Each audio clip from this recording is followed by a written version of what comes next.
Subscribe कीजिए कामयाबी कैसे चैनल को और दबाएं बेल आइकन को ताकि आपको मिल सके हमारी वीडियो सबसे पहले।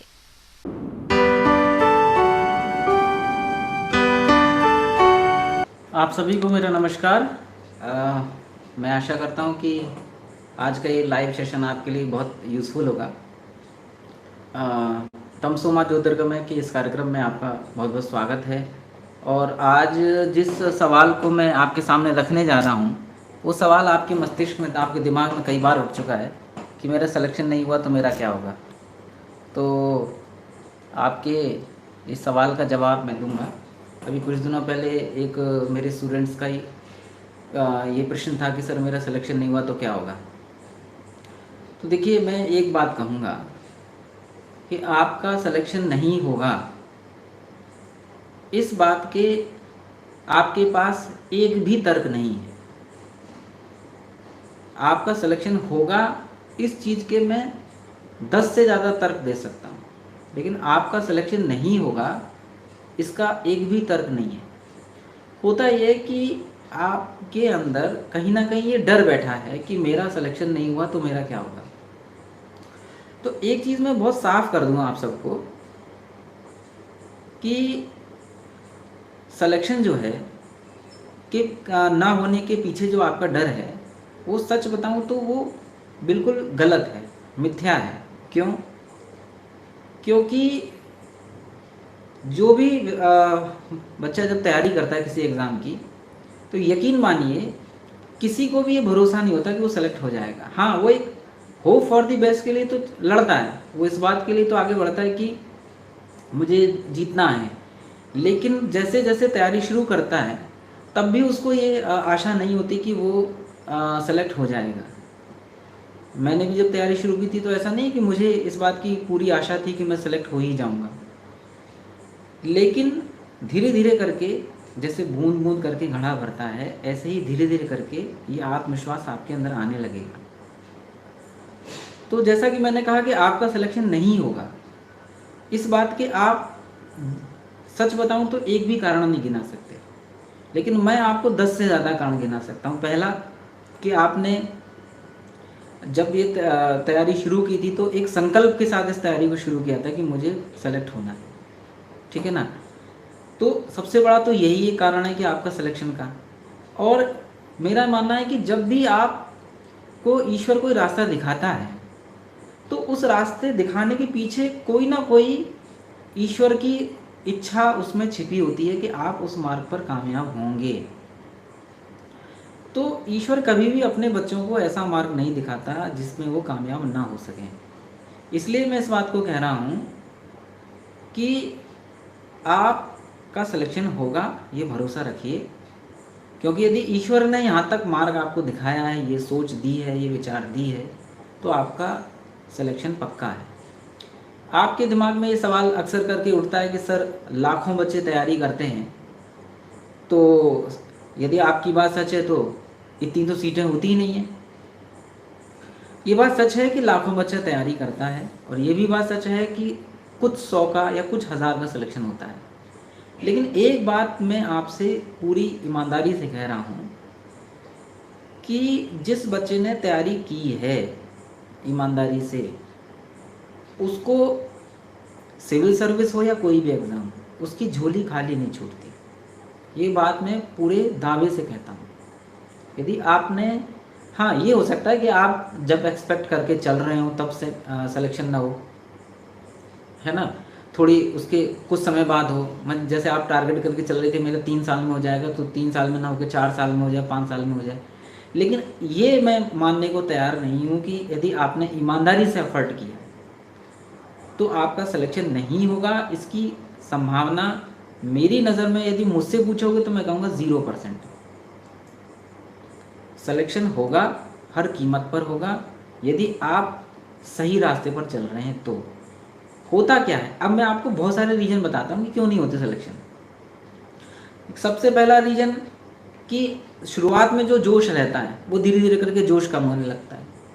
दूसरा रीजन कि जो आसपास हमारे लोग हैं वो हमें हर समय निगेटिव बातें बताते रहेंगे, हमें ऐसे एग्जाम्पल देंगे कि जो हमारे दिमाग में निगेटिविटी भर देंगे। ठीक है, हमको हमेशा अंडर एस्टिमेट करवाएंगे, हमको हमेशा ये एहसास कराएंगे कि तुमने ये निर्णय करके बहुत बड़ी गलती की है, इससे अच्छा तो तुम ये ना करके ये छोटा सा ये एग्ज़ाम को क्वालिफाई कर लेते, तुम ऐसे कर लेते तो वैसा हो जाता। तीसरा, जब कोई असफलता मिलती है तो असफलता आदमी को बहुत भीतर से तोड़ देती है। और एक बात मैं हमेशा कहूँगा, आज के इस वीडियो में सबसे महत्वपूर्ण बात मैं ज़रूर कहूँगा कि यदि आप एक बार असफल हुए हैं तो निश्चित रूप से आपकी तैयारी में कोई ना कोई कमी है। यदि आप 2 बार असफल हो गए हैं तो गंभीर चिंता का विषय है। और यदि आप कोई असफलता 2 बार से ज़्यादा हो गई है, या 3 या ज़्यादा बार हो गई है, तो निश्चित रूप से आप कोई ना कोई स्ट्रेटेजिक चूक कर रहे हैं, कोई ना कोई रणनीतिक गलती कर रहे हैं जिसे आप पहचान नहीं पा रहे। आप उस एग्ज़ाम की नेचर को नहीं पहचान पा रहे हैं, कोई ना कोई मिस्टेक ऐसी है जो अभी तक आपके पकड़ में नहीं आई है। तो गंभीर रूप से चिंतन करिए, आप चिंता मत करिए सिलेक्शन होगा कि नहीं, और अपनी क्षमताओं पर तो बिल्कुल भी संदेह मत करिए कि आपका सिलेक्शन नहीं होगा। मैं आपको एक कहानी सुनाता हूँ आज। ये बात तब की है जब लंका पर पुल बन रहा, मतलब ये बात तब की है जब सीता जी का पता लगाना था। तो ये जिम्मेदारी मिली जामवंत को। जामवंत सबसे कह रहा है, नल से कहा भाई नल तुम जाओ, नल कहा साहब 25 योजन है, जा सकता हूँ, वैसे समुद्र 100 योजन का था। नील से कहा तुम जाओ, नील ने कहा साहब 50 योजन जा सकता हूँ। अंगद से कहा तुम जाओ, अंगद ने कहा जा तो सकता हूँ पर आने में मुझे डाउट है, आने में संशय है। तुलसीदास जी रामचरितमानस में लिखते हैं तब संशय कुछ फिरती बारा, कि मेरे को लौट के आऊँगा इसमें मुझे डाउट है। तो अब हनुमान जी कोने में बैठे थे कि मेरा नंबर ना होए। और ये बात मैं हमेशा कहता हूँ कि आप जिम्मेदारियों से दूर भागेंगे तो जिम्मेदारियाँ आपको एक न एक दिन पकड़ लेंगी। इसलिए जिम्मेदारियों से आपको दूर नहीं भागना, हर कीमत पर जिम्मेदारियों को आपको लेना ही लेना है। तो देखिए, अब जामवंत ने हनुमान जी से कहा भाई काछ उत्साह रहा बलवाना, राम काज तब लगे अवतारा। तो पर्वताकार हो गए। हो सकता है मेरी बात सुनकर आपके मन में भी वो हनुमान की तरह जोश जाग जाए। लेकिन हाँ, आपने पूछा है कंसिस्टेंसी को कैसे मेंटेन करें, वो मैं बताऊंगा आपको। तो जो अंगद कहता था कि मैं जा तो सकता हूँ आ नहीं सकता, उसी अंगद ने रावण की सभा में जब अंतिम बार भगवान राम ने दूत बनाकर भेजा, और जब अंगद ने देखा कि रावण ऊंची सी सभा में बैठा है और अहंकार से फूला हुआ है, वो रावण को कई बार समझाता है, रावण की समझ नहीं आता, तो वो पांव ठोक देता और कहता है कि यदि कोई भी मेरा पांव हिला देगा तो रामचंद्र जी सीता जी को लिए बिना लौट जाएंगे। अब सोचने की बात है, क्या भगवान राम ने जब अंगद को भेजा था तो क्या उनसे किसी कोई ऐसी बात कही थी कि यदि तुमको क्रोध आ जाए, रावण यदि तुम्हारी बात ना माने तो वहाँ जाके पाँव ठोक देना, और ये कहना कि यदि कोई मेरा पाँव हिला देगा तो रामचंद्र जी सीता जी को लिए बिना लौट जाएंगे? क्या ऐसा कुछ हुआ था क्या? नहीं। लेकिन वो अंगद जो कहता था कि मैं जा तो सकता हूँ आ नहीं सकता, जिसके मन में डाउट था, संशय था, लेकिन जब उसी अंगद ने पाँव ठोका तो उसको डाउट नहीं था, उसको संशय नहीं था, उसको कॉन्फिडेंस था, और फुल कॉन्फिडेंस था कि मेरा पाँव कोई नहीं हिला पाएगा। इसलिए उसने इतनी बड़ी बात कह दी। सोची कितनी बड़ी बात कही, जिस सीता जी को लाने के लिए रामचंद्र जी ने इतना बड़ा लंबा चौड़ा जो है मतलब सहयोग लिया, इतना सब कुछ किया, पुल बनाया, और उसी के लिए अंगद कहता है कि यदि कोई मेरा पाँव हिला देगा तो रामचंद्र जी सीता जी को लिए बिना लौट जाएंगे। आप सोचिए, एक बार सोच कर देखिए इस बात को कि कितनी गहरी बात है। जो अंगद कहता है कि मैं जा सकता हूँ आ नहीं सकता, आप भी कहीं अंगद तो नहीं है। मैं इसी बात को आज आपको कहने आया हूँ कि आपने ये मन में जो संशय पाल रखे हैं ना, ये डाउट्स जो पाल रखे हैं ना, ये असफलता के कारण है। वरना एक भी कारण ऐसा नहीं है कि आपका सिलेक्शन नहीं होगा। ठीक है ना? आपका हरिंद्र, मैं एक सवाल लूँगा अभी थोड़ी देर में, पहले मैं अपनी बात कह लूँ। और मैं एक बात ज़रूर कहूँगा कि जब मैं अपनी बात कह लूँ उसके बाद आप अपने क्वेश्चन पूछना शुरू करिएगा। बस मुझे इतनी सी बात कहनी है कि आपका सिलेक्शन होगा, आपके अंदर कोई कमी नहीं है तो उसे दूर करिए, संशय को निकालिए, डाउट को निकालिए, फियर को निकालिए। फियर मतलब फॉल्स एविडेंस अपीयरिंग रियल, वो झूठ जो सच दिखाई देता है। वो झूठ कि भाई बहुत कठिन है, हाँ कठिन है, लेकिन ऐसा नहीं है कि निकल नहीं सकता। तमाम ऐसे एस्पायरेंट्स सिविल सर्विस को निकालते हैं जो सिंपली आर्ट साइड से ग्रेजुएट हैं और टॉप करते हैं। टीना डाबी कोई देख लीजिए, she is topper and she is BA। तो ऐसा नहीं है कि ये सिविल सर्विस ही नहीं, कोई भी एग्ज़ाम, इस दुनिया का कोई भी एग्ज़ाम ऐसा नहीं है जो आप नहीं निकाल सकते। सिविल सर्विस चाहे कितना भी कठिन क्यों ना हो। आपसे बस मैं एक ही बात कहूँगा, आप आज यदि आपके दिमाग में है कि मेरा सिलेक्शन नहीं हुआ तो क्या होगा, और आज के इस वीडियो का टॉपिक भी यही, मेरा सिलेक्शन नहीं हुआ तो क्या होगा, मैं सबसे पहले तो ये मानने को ही तैयार नहीं हूँ कि आपका सिलेक्शन नहीं होगा। तो एक बात मैं ज़रूर कहूँगा आपसे कि आपका सिलेक्शन होगा, इसमें मुझे कोई कैसा भी डाउट नहीं है। और मुझे एक भी रीज़न नहीं समझ में आता। और जो बात मैं कह रहा था अभी आपसे कि यदि नहीं हुआ तो रास्ते नहीं बदलते, रास्ते बंद नहीं होते। बाइबल में लिखा है कि जब भगवान एक दरवाज़ा बंद करता है तो 10 नए खोल देता है। दुर्भाग्य की बात है कि हम उस बंद दरवाजे पर ही सिर मारते रहते हैं। तो मेरा आपसे सिर्फ इतना सा कहना है कि सिलेक्शन होगा और 100% होगा। तो मैं आशा करता हूँ कि आप जो है मेरा जो अभी बात मैंने कही, आप अपने मन में कोई डाउट नहीं रखेंगे किसी तरीके का। आपका सिलेक्शन होगा, 100% होगा। और मैं आपको परसों जब फ्राइडे को मैं वीडियो बनाऊंगा, आपके समक्ष आऊँगा, तो आपको और भी बहुत सारी बातें बताऊंगा कि आपका सिलेक्शन होगा तो कैसे होगा, वो भी मैं इंश्योर करूंगा।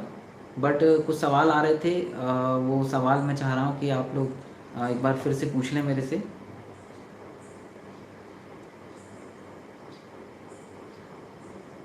Okay sir, prelims previous year paper कितना सहायक है, आपका सवाल है। सर क्वेश्चन, क्या ज़्यादा लिटरेचर पढ़ना ज़रूरी है? यस। ओके, देखिए आपके दोनों सवालों का जवाब लूँगा। सबसे पहला कि प्रीवियस ईयर्स के पेपर कहाँ तक, और आज तीनों सवालों का जवाब दूंगा। कंसिस्टेंसी को कैसे मेंटेन करें, बस आज सिर्फ 3 सवाल ही बहुत हैं क्योंकि समय कम है, ठीक है ना। तो बाकी आशीष, आपके सवाल का जवाब मैं परसों दूंगा, नेगेटिव मार्किंग से कैसे बचेंगे, क्योंकि मुझे बहुत सारी बातें समझानी पड़ेंगी। तो सबसे पहला सवाल कि प्रीवियस ईयर्स के पेपर कितने सहायक हैं। प्रीवियस ईयर्स के पेपर सहायक ही नहीं है। मैं कहूँगा आपसे कि यदि आप कामयाब होना चाहते हो तो प्रीवियस ईयर्स के पेपर्स को साथ रखो, जैसे साथ में गीता या बाइबल रखते हैं हम लोग, ठीक है ना। कोई भी चैप्टर पढ़िए, तो जैसे ही आपने कोई चैप्टर पढ़ा अच्छे से, उसके बाद प्रीवियस ईयर्स के पेपर, पिछले सालों के क्वेश्चन पेपर उठाइए और उसको सॉल्व करके देखिए। इससे कई सारे फ़ायदे होंगे। एक, आपको पता चलेगा आप जो पढ़ रहे हो वो आपके लिए, आपको कितना समझ में आया। दूसरे, प्रीवियस ईयर्स के पेपर सॉल्व करने से आपको आइडिया लगेगा कि क्वेश्चन किस तरीके के आते हैं। इसके अलावा ये भी एक आइडिया लगता है कि जो पैटर्न चेंज होता है हर साल, उस पैटर्न का आइडिया भी लगता है अगले साल की जो पेपर पैटर्न है वो किस तरीके से बदल सकता है।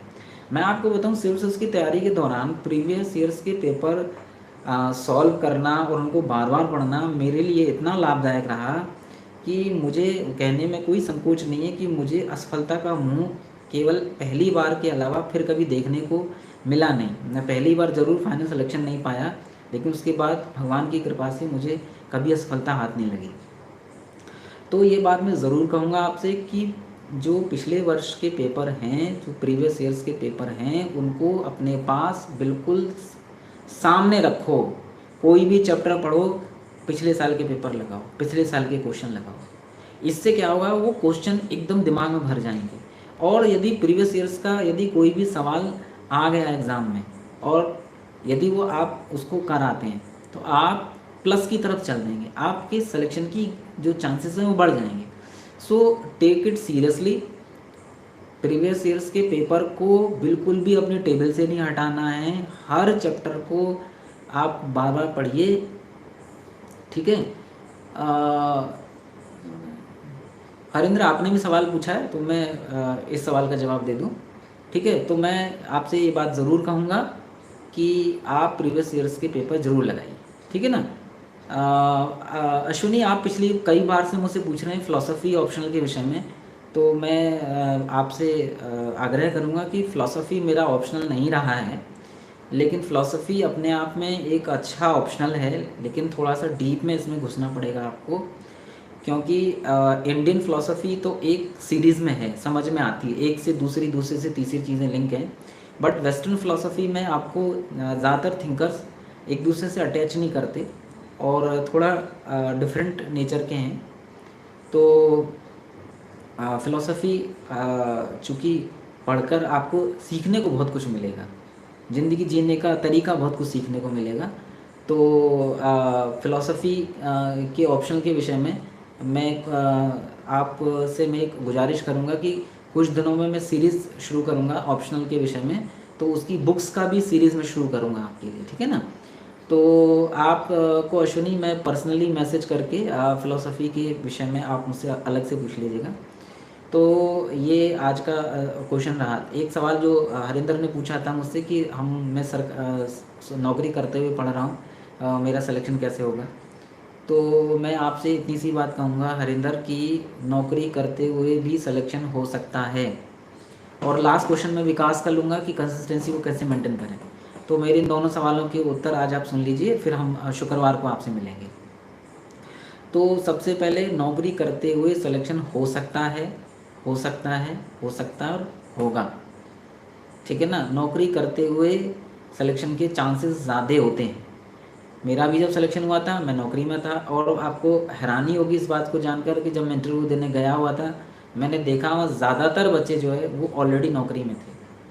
तो ऐसा नहीं है, ये बात ठीक है, नौकरी करते हुए पढ़ाई करना एक कठिन काम होता है, लेकिन नौकरी करते हुए पढ़ा नहीं जा सकता या सिलेक्शन नहीं हो सकता, ऐसा नहीं है। नौकरी जब आपके हाथ में होती है तो एक थोड़ी बहुत अर्निंग होती है, आप दूसरों के ऊपर डिपेंड नहीं होते, एक सेल्फ कॉन्फिडेंस होता है। तो नौकरी करने के भी अपने कुछ फ़ायदे हैं, ठीक है ना? गिरी जी, मैं आपको पॉलिटिकल साइंस के विषय में अगली वीडियो में बताऊंगा, लेकिन मेरे इन दो सवालों का प्लीज़ मुझे उत्तर देने दीजिए, तो ये दोनों सवालों के उत्तर हो जाएंगे। तो नौकरी करते हुए सिलेक्शन हो सकता है, और नेक्स्ट टाइम जो मैं फ्राइडे को मैं आपको नेगेटिव मार्किंग के विषय में बताऊंगा कि नेगेटिव मार्किंग से कैसे बचा जा सकता है। और नेक्स्ट मंडे जब मैं आपको लूँगा तो मैं ज़रूर बताऊंगा आपको कि नौकरी करते हुए कैसे सिलेक्शन पाया जा सकता है। सो नौकरी करते हुए भी सिलेक्शन हो सकता है, इसकी टिप्स मैं आपको बताऊंगा। सो सोमवार का जो लाइव सेशन है बिल्कुल मिस मत करिएगा। और एक जो लास्ट क्वेश्चन जो आज का है कि कंसिस्टेंसी को कैसे मेंटेन करें, तो कंसिस्टेंसी को मेंटेन करना ही ये सिविल सर्विस का एग्ज़ाम है। कोई मुझसे पूछे कि सिविल सर्विस का एग्ज़ाम क्या है, तो मैं हर बार कहता हूँ कि it is the exam of patience and the consistency. ये कंसिस्टेंसी का एग्ज़ाम है, आपके पेशेंस का एग्ज़ाम है, धैर्य की परीक्षा है, और आपकी कंसिस्टेंसी की परीक्षा है। तो कंसिस्टेंसी आपको मेंटेन करनी पड़ेगी। अब कंसिस्टेंसी ब्रेकअप होने के कई सारे कारण हैं, ठीक है ना?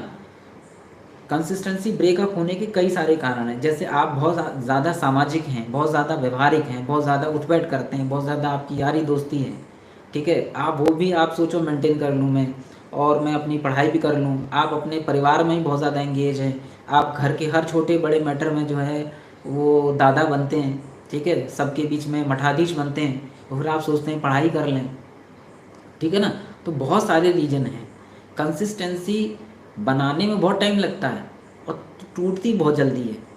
आप लगातार 10 दिन पढ़ लीजिए, ठीक है? और जहाँ एक दिन भी आपकी पढ़ाई छूटी तो मानकर चलिए कि उसको मेंटेन करने में आपको 3 से 4 दिन लग जाएंगे, ठीक है ना?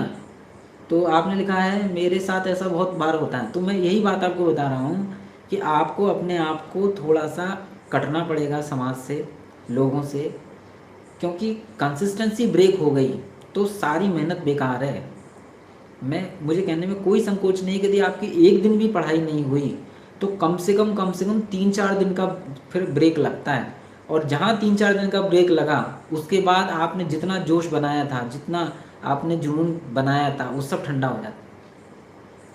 इसलिए हर उस चीज़ से बचना है जो आपकी कंसिस्टेंसी ब्रेक करती है, जैसे उल्टा सीधा खाना, बाहर का खाना, ठीक है? अब मौसम में जैसे आजकल का मौसम चल रहा है, आप ठंडा पानी पी लिए, ठीक है, कोई भी ऐसी चीज़ खा ली बाहर की जो नुकसान कर रही है, आपकी तबीयत ख़राब हो गई, कंसिस्टेंसी ब्रेक हो गई, तो आपको हर उस चीज़ पर ध्यान देना है, अपने शरीर पर ध्यान देना है, खान पान पर ध्यान देना है, ठीक है, इस बात पर ध्यान देना है कि निगेटिव लोगों से दूर रहना है, निगेटिविटी से दूर रहना है, ऐसे लोग जो आपको डिमोरलाइज करते हैं ऐसे लोगों से दूर रहना है, ठीक है, फालतू के लोगों के बीच में उठ बैठ से बचना है, ठीक है, बिल्कुल किसी के पास फालतू जाकर बैठना नहीं है। आप बोर हो रहे हैं, परेशान हो रहे हैं, आपको लग रहा है कि थोड़ा सा मूड को फ्रेश कर लूँ, तो कुछ गाने सुन लीजिए, कभी कभार कोई मूवी देख लीजिए अच्छी मोटिवेशनल, ठीक है, जैसे माझी द माउंटेन मैन देख ली, या कभी कोई ऐसी मूवी देख ली मोटिवेशनल जो आपको एंटरटेनमेंट भी करे और आपको मोटिवेशन भी दे, ठीक है ना। लेकिन कंसिस्टेंसी ब्रेक ना हो ये जिम्मेदारी आपकी है। तरीका मैंने बता दिया कि क्यों कंसिस्टेंसी ब्रेक होती है, ठीक है ना। तो आपको सबसे पहला अपने स्वास्थ्य का ध्यान देना है, कोई भी ऐसी चीज़ नहीं खानी पीनी है जो आपकी तबीयत को ख़राब करे, ठीक है, कम खाइए, स्वस्थ रहिए, ठीक है ना। ज़्यादा खाने से आप ज़्यादा पहलवान नहीं बनेंगे, बल्कि कम खाने से आप ज़्यादा स्वस्थ रहेंगे, इसलिए थोड़ा थोड़ा करके खाइए, ठीक है, बाहर की चीज़ों को अवॉइड करिए, फ्रूट्स ज़्यादा लीजिए, एक्सरसाइज करिए, व्यायाम करिए, प्राणायाम जरूर करिए, थोड़ी बहुत 10-15 मिनट की साधना पूजा पाठ जरूर करिए, वो आपको मेंटली स्ट्रेस से मुक्ति देगा, ठीक है ना। और फालतू के लोगों के बीच में उठना बैठना बंद करिए, और जब भी कोई नेगेटिव बात कहता है तो एक कान से दूसरे कान, एक कान से सुनिए, दूसरे से बिल्कुल सीधा निकाल दीजिए, वो ऐसा ना हो कि यहाँ से जाए और दिमाग में बस जाए, यही नहीं करना है। तो मैं समझता हूँ आपकी कंसिस्टेंसी बनी रहेगी, तो कंसिस्टेंसी आपको बना के रखनी है। बाकी फिर कभी मैं इस टॉपिक पर और चर्चा करूँगा कि कंसिस्टेंसी को कैसे बनाना है, लेकिन मेरी चलते चलते सबसे एक ही बात की सलाह है कि दिस इज़ द एग्ज़ाम, खास तौर से civil service is the exam of patience and the consistency. So maintain your consistency in any case. अपनी कंसिस्टेंसी आपको ब्रेक नहीं करनी है। कोई ये कहे कि साहब तुम मेरे कैसे दोस्त हो, लो बताओ, मैं पिक्चर देखने जा रहा हूँ, तुम नहीं चलोगे, तो उससे कह दो भैया मेरी यारी दोस्ती यहीं तक थी, धन्यवाद। कोई बुरा माने मान जाए, किसी को अच्छा ना लगे लगने दो, कोई दिक्कत नहीं है। कल को जब आप सिलेक्शन नहीं हुआ तो वो दोस्त आपके कंधे पर हाथ धर के ये कहने नहीं आएगा कि तुम चिंता मत करो, ये लो मेरी तरफ से खर्चा, कोई नहीं आएगा मेरे प्यारे मित्र। मैं इस बात को कहने में मुझे कोई संकोच नहीं है कि आपके सिलेक्शन की जिम्मेदारी सिर्फ आपकी है, और आपका चयन हो ये सिर्फ आप चाहते हैं, और बहुत किया तो आपके पेरेंट्स चाहते हैं, बाकी सच बताऊं तो कोई नहीं चाहता। इसलिए किसी के बहुत बहकावे में मत आइए, यारी दोस्ती के चक्कर में कि साहब तुम कैसे दोस्त तो बताओ, मेरे लिए तुम इतना भी नहीं कर सकते। तो भाई कंसिस्टेंसी ब्रेक नहीं करनी है, और वार त्यौहार, ठीक है, व्रत उपवास ये सब आते रहेंगे, इनको जब सिलेक्शन हो जाए तब मनाते रहना, करते रहना त्योहारों को, ठीक है। रिश्तेदार आते रहेंगे घर में, रिश्तेदार आए कोई कोना पकड़ लो, ज़्यादा से ज़्यादा लोग कहेंगे बड़ा घमंडी है, देखो हम आए हमको नमस्ते करने नहीं आया, कोई दिक्कत नहीं। आपको कोई घमंडी कहता है कहता रहे, आपको कोई अव्यवहारिक कहता है कहता रहे, आपको कोई असामाजिक कह रहा है कहता रहे, लेकिन आपको हर कीमत पर सिलेक्शन चाहिए, हर कीमत पर आपको कंसिस्टेंसी बना के रखनी पड़ेगी।